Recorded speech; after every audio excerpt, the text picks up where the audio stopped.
Welcome to The Lead, everyone. I'm Jake Tapper. An unsettling headline this afternoon. Officials at the U.S. State Department were so concerned about the anti-Muslim videos that President Trump retweeted yesterday, they told the White House they were actually worried that the president's actions might spark a reprise of violent protests at U.S. embassies in the Middle East. They're already on high security alert.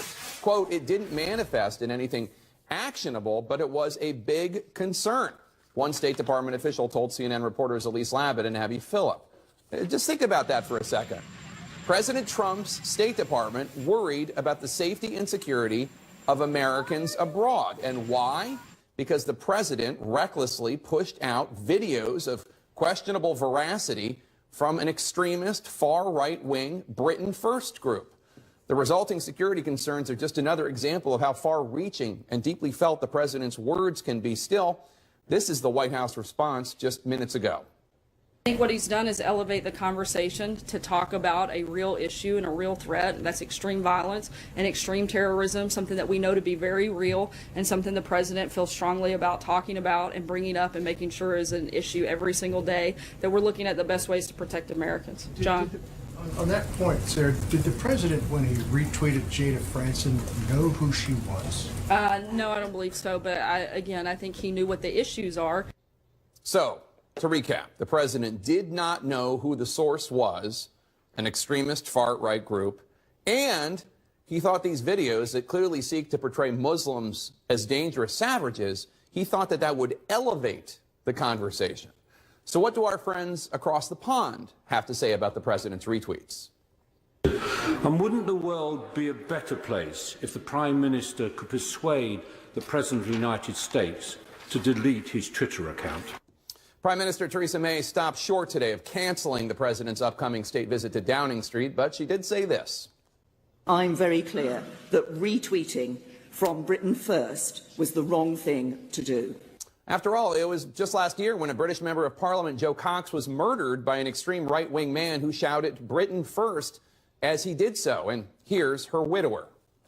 This is like the president retweeting the Ku Klux Klan. You know, this is not a mainstream organization. For the president of the United States, our greatest ally as a country, to be retweeting, to be providing a microphone to those voices.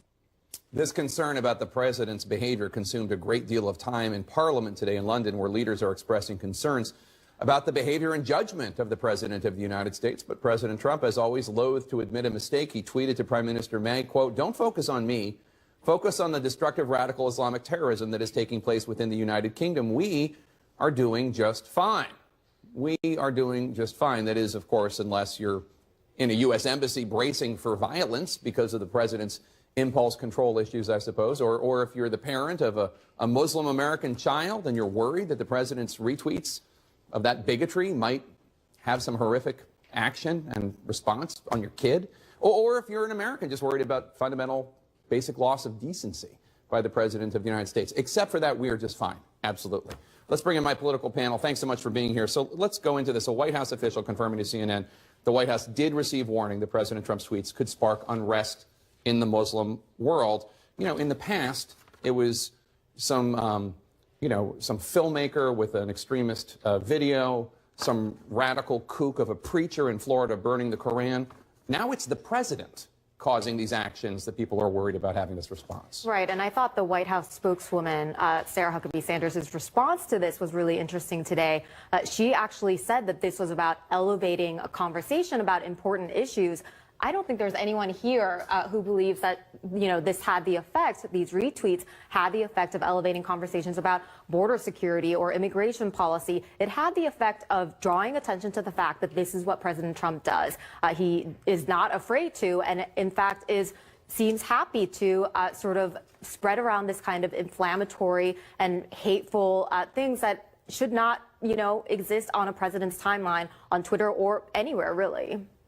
Yeah, well, so Sarah Huckabee Sanders reiterated what we've been hearing, which is that he was trying to draw attention to a real threat. And of course, so what did he actually tweet out? Well, he tweeted out someone being attacked who's on crutches. He tweeted out a picture of someone smashing a Virgin Mary statue.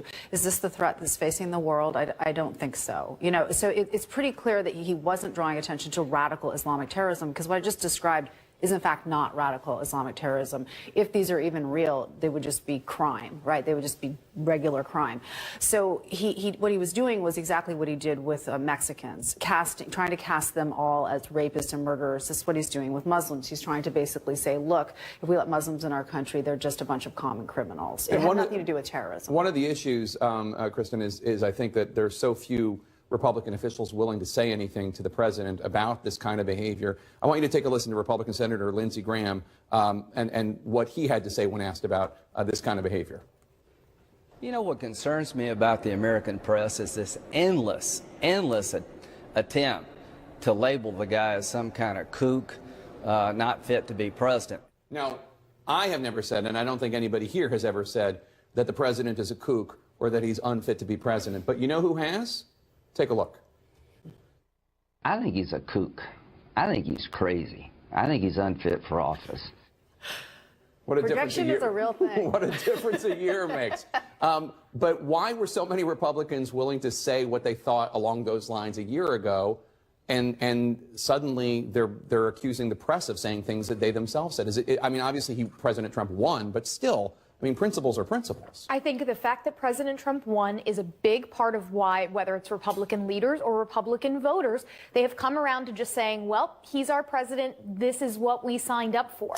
And so when it comes to something like this, where he's taking an action that is not presidential, that should be condemned by folks across the political spectrum, there is this sense of, well, I've got to defend my guy because, well, this is politically incorrect, but gosh, don't we need someone who's brave enough to do this? I don't think what the president did was brave at all.